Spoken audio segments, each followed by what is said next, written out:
Park, a high school outcast, is being bullied by Toshi and others in the bathroom. Soaked in fear, the boy complies with whatever the delinquents want him to do, such as pretending to be an obedient dog and making woofing noises.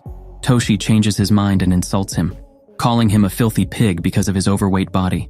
He then makes the poor boy imitate pig noises as he rolls on the soiled bathroom floor.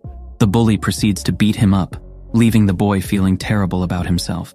Back at home, Park isolates himself in his room, but his stomach starts rumbling. He goes to the kitchen, boils water for his instant ramen, and starts humming to calm himself down as he recalls the bullying incident. Just then, his mother arrives home, comments on his amazing voice, and apologizes for being late as she cooks the ramen for him. Frustrated with everything, he berates his mother for adding an egg to his meal, blaming her for his weight gain. The mother apologizes to him, accepting all of his anger. He starts to slurp on his noodles, but feels an ache in his face, remembering the bullies. Miserable, he tells his mother he wants to transfer schools because he kept getting low grades. However, this isn't easy for her due to the high cost of rent in other areas. Frustrated, Park takes his aggression out on his mother and hits their wall, saying it isn't his fault that they're poor. The next day, he arrives at school, and Toshi sees him, asking for his gym clothes, which the boy scrambles to get. On the school grounds, the bully hits Park with a soccer ball as part of a bet. Park manages to dodge, infuriating the bully. Another student attempts to strike his face, successfully connecting with the blow, which further aggravates Toshi. He criticizes the boy's ability to dodge, claiming his ball must have been easy to dodge. Park apologizes, offering to pay for the bet instead. However, this only seems to enrage the bully further, and punches him in the gut. Toshi brags about being a pro at hitting someone in the stomach, laughing all the while. As the poor boy is about to receive a few more slaps, his mother arrives, witnessing the horrific scene. She rushes to his son's side and checks on him. Seeing his injuries, she berates Toshi for hurting her child. Meanwhile, Park hears his other classmates criticizing him for calling his mom for help. As his mother threatens to bring the bully to the principal's office, he furiously yells at his mother, stating that she is embarrassing him, and apologizes to Toshi. After school, his mother sits him down and confirms that she is allowing him to transfer. She promises to send him some money, as she can't go with him due to her work. She starts to prepare him some food, and he starts to cry. Despite feeling guilty, he listens to his mother and decides to start over. Park finds his new home, which turns out to be an old shack. He goes to the city to look around but bumps into a girl named Midori, who apologizes to him. Shocked that someone doesn't make a mockery of him, he tries to make a good impression, but unintentionally makes himself look creepy. Midori's friend, Shinji, arrives and beats up Park due to a misunderstanding, believing he is harassing his friend. As a result, bystanders begin to take out their phones and record the fighting. Later, Park is cooped up in the corner of his home and cries as he reads the mean comments in his now viral video. He falls asleep from all the crying, thinking that he had lost his chance at a fresh start. When he wakes up, he goes to the bathroom and finds himself mysteriously transformed into an attractive version of himself. Thinking that he must be dreaming, he looks around and sees his other body still sleeping on the floor. He wakes himself up, thinking that he had a scary but happy dream. However, when he turns around, he sees his handsome self on the floor, sleeping. He figures out that he isn't dreaming but is actually switching bodies. Thinking that this can give him the fresh start he's been dreaming of, he decides to embrace his new life. The next day, Park goes to his new school. He is unbelievably a head-turner now because of his handsome appearance. In the classroom, he introduces himself, and his newfound looks grant him instant popularity as classmates gush over his appearance. During the first day of his transfer, the students freak out at how attractive Park is. As he walks towards his seat, he feels nervous as everyone is watching him intently. He meekly sits, remembering the rejection he experienced during his first day of class at his old school. He looks at his seatmate and sees that it is the boy who beat him up the previous day. Out of fear, he quickly averts his gaze away from him and sees the girl who bumped into him the other day. He begins sweating bullets, especially when Shinji introduces himself to him. Luckily, the boy doesn't seem to recognize him in his new appearance. Just then, another girl from his class named Newell introduces herself and moves dangerously close to him, making him blush. The girls in class start to talk behind her back, calling her a flirt for approaching the new handsome boy in class. She tries to hit on him, but Shinji tells her off, saying that her flirting pisses him off. He wonders if all the girls will embarrass themselves like her. He notices Midori and gets disappointed when he sees that all her attention is on Park. Frustrated, he looks at the new boy with contempt. During the lunch break, Park enters the cafeteria, and the students are instantly gushing about his perfect looks. Clueless about the attention he's getting, he wanders his eyes at the students, observing his schoolmates. Newell appears on his side, explaining the different groups in school, and saying that each class has its own thing. She points at the physical education kids, the vocal dance ones, and the aesthetics students, which surprises him as they're allowed to dye their hair. Wanting to know more about him, she asks why he chose to major in fashion design. This prompts him to remember the discussion he and his mother had with his previous school teacher. The man reiterated that with his current grades, Jaiwan High is the only school he can enter that specializes in training students to get a job right after graduation. Back in the present, Park smiles and tells his classmate that he thought the class would be fun. She gushes at his attractiveness and checks how he finds their school so far. Park slips and tells her that it is nice that nobody makes him wait in line to get their lunch. He immediately catches himself and tells her that he feels great so far, having nice schoolmates. Meanwhile, Shinji looks at him with disdain, jealous of the attention he's getting. In class, Park gets sleepy and can't focus on the lessons. He then remembers that yesterday he practiced how to walk on his new body and felt surprisingly light and fast. Because of this, he ran throughout the village, enjoying how agile his new body was.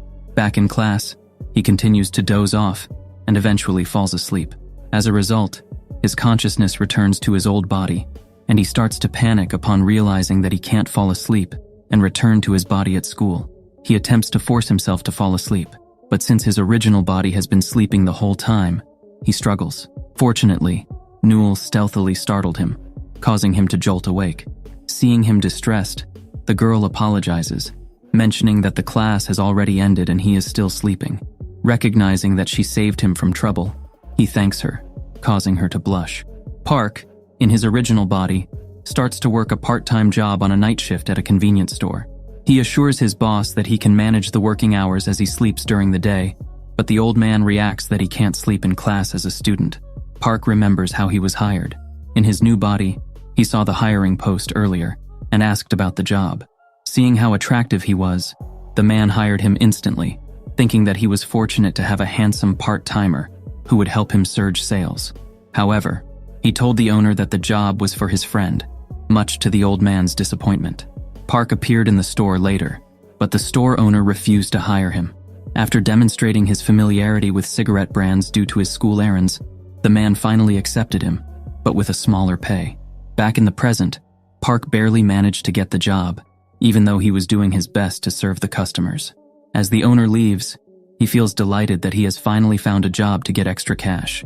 Alone, he contemplates what he knows about his predicament so far, thinking that when he falls asleep, he wakes up in the other body, and vice versa. The sleeping body can't wake up on its own unless it is forced to. Just then, his stomach starts to rumble, and since he has two bodies now, he is doubling his living expenses. 3 male customers walk into the store, and he recognizes them as students from his class. Aware of their true age, he refuses to sell cigarettes to them. Just then, Shinji arrives, telling his peers to just go if the fake ID doesn't work. However, he notices Park and decides to harass him due to their previous encounter. His annoyance increases when he sees that he has the same name as the popular boy at school, who tries to hit on Midori as well. Irked, he starts to beat Park up, despite the objections of his friends. After getting beat up, one of his classmates takes a photo of him with his pants down as an assurance that he will not rat them out to the police. The students leave the store, leaving the crying boy behind. He remembers the bullies from his old school, thinking that nothing has really changed. He receives a call from his mother, checking up on him. Not wanting to worry her, he assures her that he is fine and is adjusting well to school. She reminds him to take care of himself, and he drops the call. Meanwhile, the mother still works hard late at night to support his schooling. The next day, as he arrives at the classroom, he overhears his classmates laughing about the boy that Shinji and his gang beat up last night. Knowing that it was him, Park can't help but feel angry. Shinji then brags about being a boxer and feels ashamed that he left the man almost immobile. The friends continue to insult Park, calling him a pig that must have come from a pig mother as well. This sets the boy off and speaks against the gang. Seeing that he catches Midori's attention, Shinji starts to act aggressively and goads the boy into fighting. He tries to throw punches, but one of their classmates, Jiro, stops him. Refusing to back down, he tries to strike Park again, who, surprisingly, can see his rapid punches. The boy is so used to being beaten up that he starts to see the attacks, but his old body can't react fast. But now, he easily dodges Shinji's punches and even blocks his attack when cornered. The class starts to take photos of them, and remembering how he was beaten up before, he lands a surprising knockout punch, leaving the entire school in shock. Park Suk's unexpected skills and strength become the talk of the school. As a result, he draws the attention of the school's bullies and notorious gangs, hinting at more trouble for him. While working, Park reflects on how people perceive him differently in his new body. A boy enters the store and repeatedly glances in his direction. Suddenly, the boy snatches a pack of cigarettes and flees, prompting Park to run after him. They end up in a dark alley where Shinji's gang awaits. It becomes apparent that they sent the boy, named Jiho, on the cigarette errand and threaten Park with his photo if he reports them. Out of boredom, they force the two to fight each other. Cornered, Jiho tries to fight Park, wanting to graduate as an errand boy. Just then, a huge man named Basco intervenes and grabs one of the bullies by the neck. The boy apologizes, and the whole gang immediately leaves the place. Jiho thanks Basco for helping them, who turns out to be Park's classmate. Basco and Jiho start talking about the new boy in class, with Basco saying that the boy should not go messing around, then unexpectedly breaking down in tears, leaving them confused. The next day, Park learns that Jiho is absent and wonders why. He then notices that Shinji is looking at him with disdain, so he averts his eyes. At the cafeteria, he asks Newell about Basco. The girl reveals that Basco is also known as Layun, the founder of a group called Burn Knuckle in the architecture class. The three bullies intervene, saying that the guy who hates bullies has a disdain for those who take advantage of the weak. Just then, the Burn Knuckle gang arrives, and Basco notices him with the three bullies and approaches him. The man misunderstands and thinks that he is one of the bad guys, intimidating him with a shoulder knuckle grab. Newell tries to run to his rescue, but Burn Knuckles' second in command, Banzai, stops her, saying that no one can stop the fight now. As Basco's grasp is too strong, no one expects Park to escape from it. So he shocks everyone when he single-handedly removes the massive man's hand from his shoulder while apologizing for offending him. Witnessing his strength, Banzai intervenes, breaks off the fight, and peacefully leaves with Basco. One of the Burn Knuckles members questions why Banzai intervenes, but he tells his friend that Basco would have been knocked out if he hadn't. Meanwhile, the bullies praise Park for standing up against the gang leader. However, the boy isn't too happy, as he just wants to thank the man. Fascinated by his strength, the three invite him to hang out and be their friend. Excited with the idea of having friends, he imagines doing things with them like an ordinary high school student, and he agrees. However, when he arrives at their meeting place, it is far from what he expected, as it is a night of drinking. Just then, Shinji arrives, who is as surprised as him to see each other there.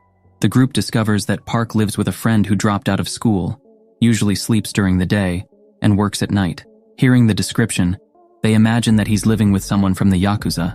Meanwhile, Shinji keeps drinking when Park asks why Midori isn't around. His classmates tell him that the girl is kind of innocent and hates to hang out with them, especially when they're fighting. Unaware of their relationship status, he casually inquires how he and Midori became a couple. However, since the two aren't actually dating, Shinji feels embarrassed. The boy comments that they make a good-looking pair, which appears to further annoy Shinji, but he eventually breaks into a smile. The remark puts him in a good mood, and he becomes friendly with Park, encouraging him to drink. He takes the opportunity to apologize to his classmate for punching him, and Shinji easily forgives him before passing out on the table. Meanwhile, the bullies discuss instructing Jiho to steal, but are stopped by Basco. They feel reassured knowing they can ask for Park's help in confronting the big guy. They then proceed to show the video of the brawl between Jiro and Park in his real body, and mock them. Drunk, Park grabs the phone and destroys it before passing out. This prompts his consciousness to travel back to his original body, causing Park to panic and rush to the drinking place. The group is surprised to see him and asks what he is doing there. He tells them he is a friend of Park's and has come to pick him up. Hearing this, the group is disappointed by their mistaken impression. On their way home, A drunk Shinji teaches Park how to jab and demonstrates his boxing prowess by punching an arcade machine. When it's just him and his sleeping body, he tries to recreate the move, but his short arm prevents him from landing a jab, leading him to run away in embarrassment. Meanwhile, unbeknownst to him, Basco and his gang watch him, and Basco notices that he was able to tear out a part of the machine. Troubled by what he saw, he punches the machine, revealing another high score. The next day, Park sees Ji-ho and expresses concern about his absence from school the previous day. He invites the boy to eat with him, much to everyone's surprise. Meanwhile, without Park's knowledge, his mother visits his apartment and sees his sleeping real self. Park arrives home from school and is surprised to find his mother in his apartment. He explains to her that he's a new friend of her son's. She attempts to wake up her son, but Park stops her, informing her that they've been living together to save on rent. His mother is taken aback, as her son never mentioned this over the phone, especially considering he's working at a convenience store. Eager to chat, he takes her to a coffee shop, where she is surprised by the price of a cup of coffee. Having only ever had instant coffee in her life, she asks for his name and is surprised to learn that he is also named Park. This realization makes her see that they somewhat have things in common, which puts him on edge. Just then, Basco appears, noticing the two together. Banzai warns him not to cause a scene. Meanwhile, Park assures his mother that the real him, who's working in the convenience store, is doing just fine and eating well. This reassures his mother, but then she asks if her son is being bullied in his new school. She reveals that he was bullied before, and she didn't realize it as she was busy making ends meet, calling herself useless. To comfort her, he assures her that Park has great friends. Meanwhile, Basco overhears this and remembers how the real Park carries his drunk friend home and seethes in anger. The mother notices some boxes and asks Banzai if she can take them, to which the boy agrees. Park learns that his mother collects scraps to earn extra money and has been keeping it a secret from him. She then gives him some cash and urges him to take it for the coffee. Although hesitant, he accepts it, which also causes Basco to misunderstand. As she bids him farewell, he tells her that Park appreciates her more now that he's living away from her, putting a smile on his mother's face. While he watches her leave, Basco appears, calling him despicable. Completely misunderstanding him, Basco starts a fight with Park. He throws successive jabs at him, which Park successfully dodges. The burn-knuckle leader is secretly impressed, thinking that the boy has been training to fight like him. Believing that Park extorted money from the lady, he asks him to give back the cash. However, Park misunderstands him as well, thinking that he is no different from other bullies who were trying to take his money. He protects the money given by his mother and declares that he will never surrender it. The two begin to fight, exchanging quick blows and dodges. Park tries to punch the leader in the gut, but he is able to deflect it. Remembering Shinji's words, he copies his boxing stance and throws a straight punch. However, Basco dodges and aims for a counterpunch. Later, Banzai arrives at the scene, looking for his friend. He is shocked to see that Basco is knocked out cold. As Park leaves, Banzai approaches his friend, who remembers how he was easily taken down by the new boy in school. During his shift, Park contemplates how he was able to defeat Basco. He is shocked when the man enters the store and apologizes for failing to get his money back. He tells him he's not a weakling, and he should start training, which confuses Park. Fired up, he starts exercising but gets flustered when a beautiful woman walks into the store. He fixes himself and rings up her items. She then gives him a drink, wanting to cheer him up for exercising. As she exits the store, he follows her with his gaze, completely captivated. He gulps the drink in one go, feeling energized and motivated to continue his workout. Meanwhile, one of Park's classmates, Jiro, gazes down from a skyscraper. A new morning comes, and Lee Nam-soo of the fashion department enters the school gates with rare sneakers.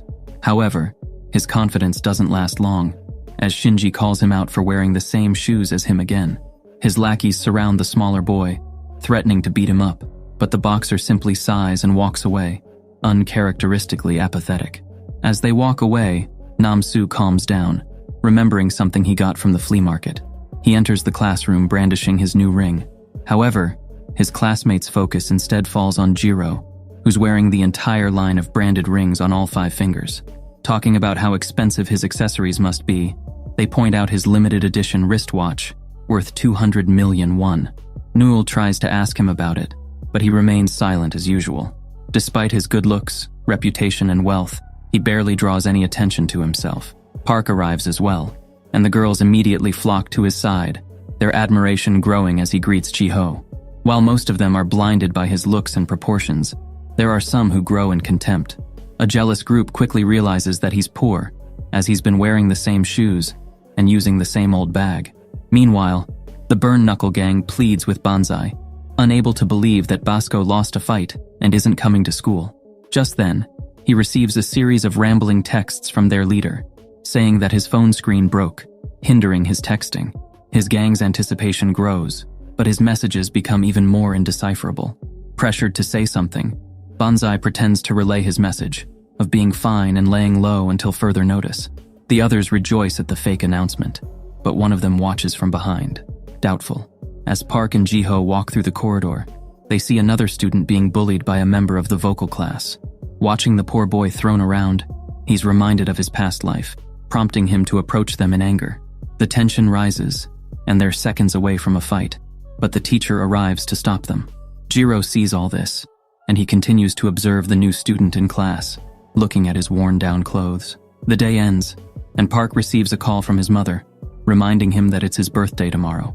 At the convenience store, the lady from before returns and lightly asks if he's still working out, wishing him luck as she leaves. The next day, he has lunch with Ji-ho and the student from yesterday. They question why he always invites them to a meal, and so do the others around them. The bullies are unhappy that their errand boy is being taken from them, but Shinji reminds them that he and Park decided to be friends. To their surprise, he swears off bullying, as he doesn't find it cool anymore. As the two students wonder why he wants to be friends with them, he recalls his mother and says they're very similar people. Meanwhile, the other fashion students plot to expose his poor reality. On the other hand, a handful of Burn Knuckle members gather, complaining that Banzai lied about their leader's orders and plan to shut him up by attacking the new student.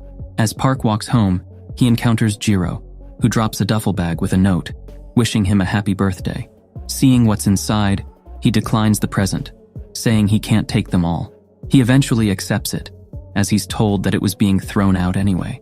Grateful to receive kindness on his first birthday alone, he asks the boy when his birthday is, but is surprised to see that he's already left, leaving a big pile of duffel bags by the street. In a dark alley, the members of the Burn Knuckle gang are left beaten and battered, blaming the quiet Jiro for their defeat. In his apartment, Park receives a call from his mother, and he assures her that his birthday was spent well, adding that he even got several presents. While rummaging through the bags he got, he's delighted to see various luxury items, and comforted by the thought that his classmate was going to throw them away.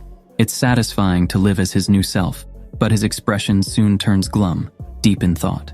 The next school day comes, and students are rowdy as usual. The jealous fashion students go through their plan to embarrass the newcomer by asking what brand his clothes are in front of everyone. Park arrives, but their mouths fall open as they see him completely covered in luxury clothes and accessories. Their plan has been foiled, and the girls are now more enamored than ever.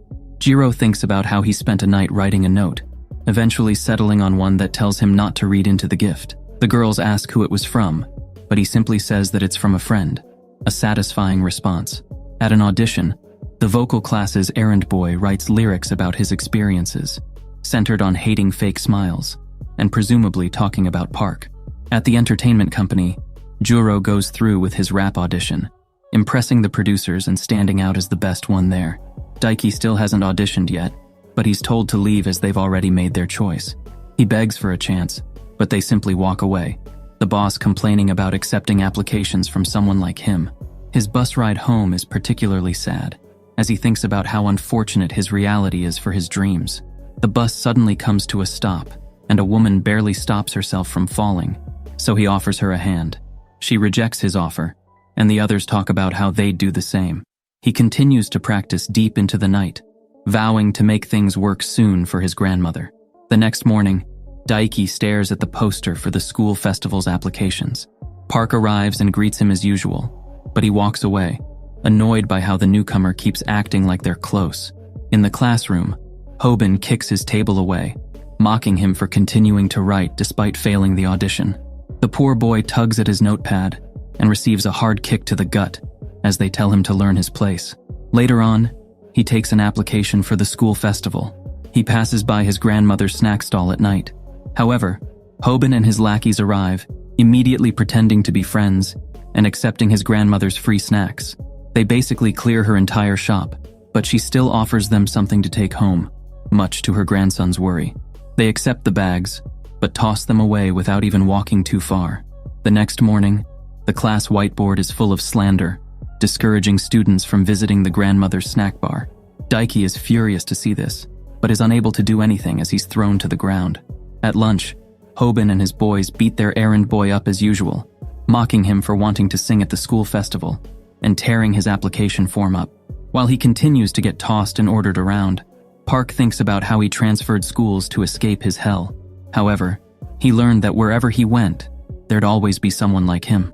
For some reason, they seem to have been placed at the bottom of the food chain, right when they were born. Unable to watch silently anymore, Park walks forward, ready to start a fight. To their surprise, Jiro appears by his side, and so does Shinji. The vocal class boys question his involvement, and Midori appears behind him, worried. The newcomer says he was hoping to have lunch with Daiki, and asks them to let him go. As they're about to clash, Basco appears with the Burn Knuckle Gang, and hands Banzai his phone, still unhappy that he spent a lot to have it repaired, and comes between the two groups. He tells Hoban to take his sunglasses off, and the bully burns up with anger over the interruption.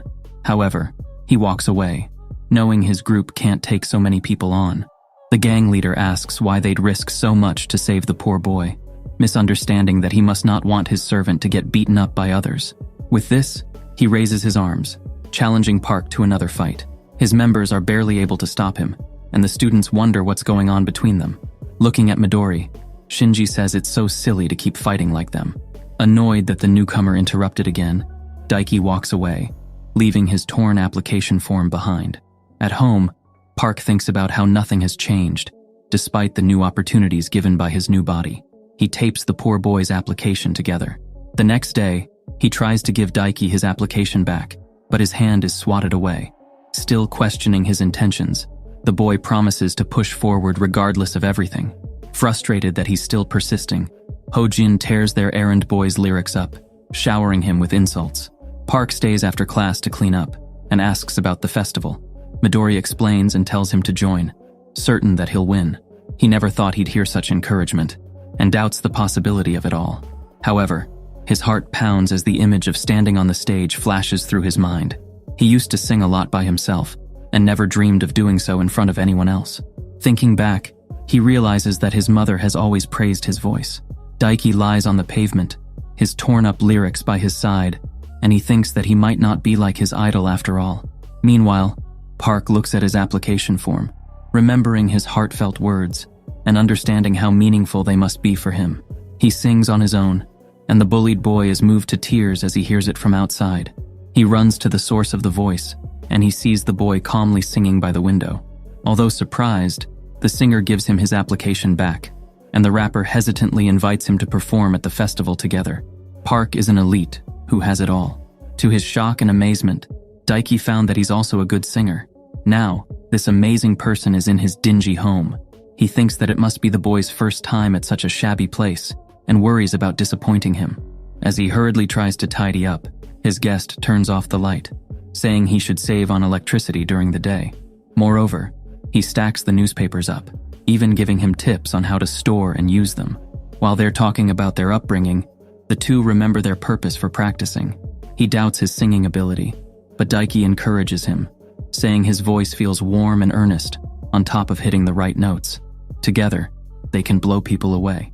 He plays something on his computer, and plays a rearranged version of the song he sang in the classroom. Park admits that he doesn't know what the song actually is, and shares that it's just something he sings as a way to escape reality. Just then, he notices a melody change, so the rapper explains that he added a new line to prolong it into a full song. At this point, Daiki completely gets into arranging and composing, his body burning with passion. After practice, Park has to get to his part-time job, so they decide to practice during lunchtime instead. Just then, his stomach growls, and his host apologizes for not fixing him a meal earlier. They pass by his grandmother's snack shop, where she offers her grandson's friend something to eat. He's reminded of the vocal class bullies devouring their food for free, and worries about it happening again. To his surprise, his new friend declines the offer gratefully, saying he's too full. At the LKS Entertainment Company, the main producer gives Hojin a song, saying he paid a hefty sum for it. They're supposed to sing it at the school festival, and the crowd's reaction will determine if they can use it as a debut song. Meanwhile, Park is amazed by the lyrics his friend wrote in a day. The duo proceeds to rehearse, and Jiho is shocked to hear them perform together. Daiki's worries were put to rest after hearing him connect with the song, but he honestly shares that the singing technique needs work. Since improving within 2 weeks is unlikely, he tells him to focus on memorizing the song and take care of his vocal cords. However, Park's throat begins to hurt not long after, despite not singing much. At home, he looks at his old body and remembers how he wallowed, blaming others for his life. Compared to his new friend, who's passionate and tenacious, they're nothing alike. During his part-time job, he realizes that his throat doesn't hurt anymore, because he's been using a different body all this time. He tries to practice the song, and is surprised to find the familiar woman on the counter. She praises his voice, handing him a pack of lozenges for his throat. The next day, Daiki stops him from practicing, worried about his vocal cords. Upon hearing that he hasn't practiced at all, the rapper is shocked by how much he improved, and suggests new ideas for the song. As they head home, Hoban confronts the rapper and beats him up for riding on Park's fame. They command Juro to hit his friend, threatening to hurt him twice as much if he refuses. The two fortunately get away, as the bully is called on to work. The scrawny boy apologizes, finding himself pathetic. They go to the convenience store and introduce themselves to their friend's unfamiliar body. Outside, Jiho apologizes for hitting him before. They open up about their experiences being brutally bullied and how it completely crushed their dreams. That said, things got better when Park arrived, with Shinji turning his ways around. Daiki doubted his kindness at first, especially his claim to be like him. He learned later on that they really might not be too different, considering how well he can sing his songs. As they're expressing their gratitude, Basco arrives after overhearing, and confirms that they really feel that way. Hearing their testimonies, he realizes that he must have been wrong about the boy. Adding on, he invites the part-timer to train with him if he wants to. The next day, their group is back in the park, and they've brought a speaker to use. Park sings to the arrangement, and they're stunned by how enchanting his voice has become. He's been practicing all day with 2 bodies, so it's only natural. It's his turn to be amazed, as Daiki hands him revised lyrics. Together, they vow to dominate the school festival. At the company, the boss expresses satisfaction with Hoban's recording, anticipating a big hit from their song. Later on, they see that the performance list for the festival has been released, and that they're playing second to last. Park's duo is going last, but it's okay, as they're certain to mess up, especially since it's Daiki's first performance. The day of the Jaiwon School Festival has arrived, and a luxury sports car pulls up by the entrance. On the passenger seat is the nice woman who's often visited the convenience store. Some girls flock to a salon booth, saying they've let their hair grow to see Jung from the beauty class. The student gets to work and ruins his customer's hair, but his charm makes up for his bad work.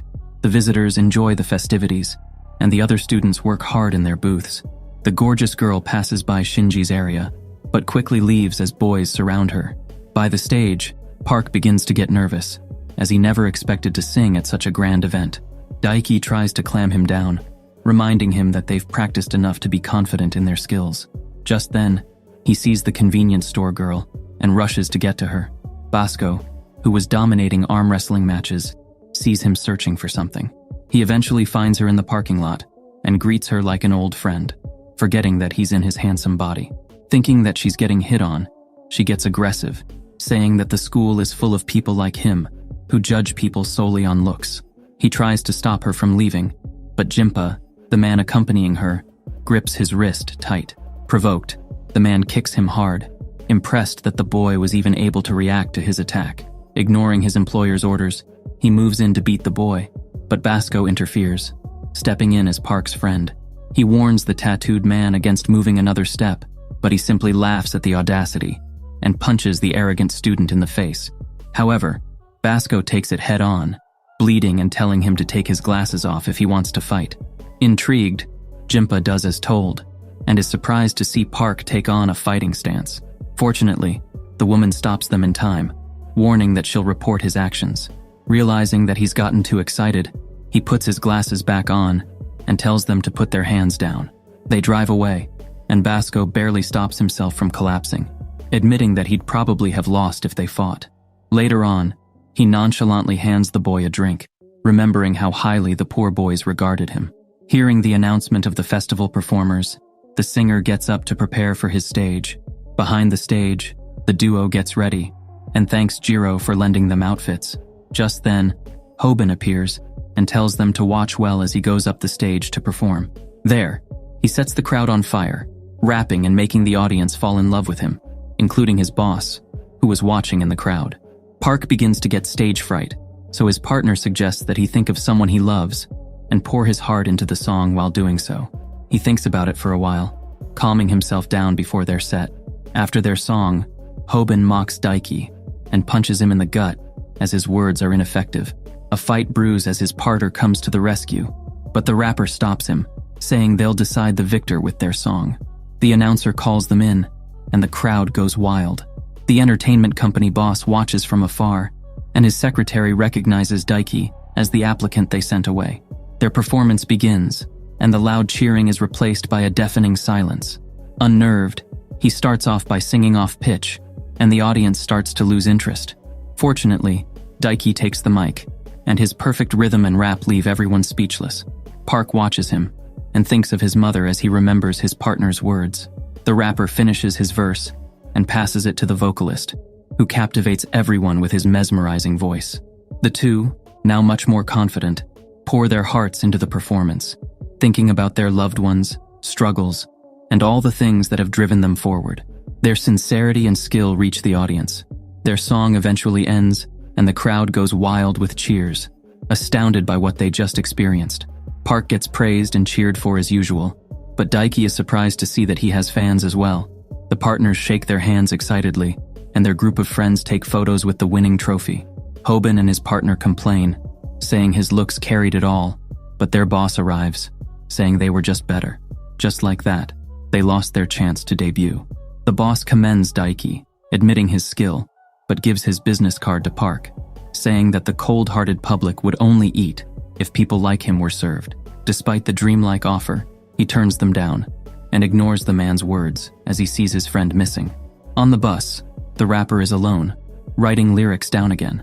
Later on, they see that their performance has gone viral, but that he is completely cut out of it. He assures them that it's fine, and they talk about their moving performance. Meanwhile, a popular man named DG watches their video inside a car. Outside, he's greeted by a red carpet and countless paparazzi and fans. He forwards the video to the convenience store woman, who's shocked to hear the boy from the parking lot singing the store clerk's song. Back in his home, Park swaps bodies as usual and sets off on his day. His wall now looks very different from before, as it's filled with warmth and adorned with various photos and notes from his friends.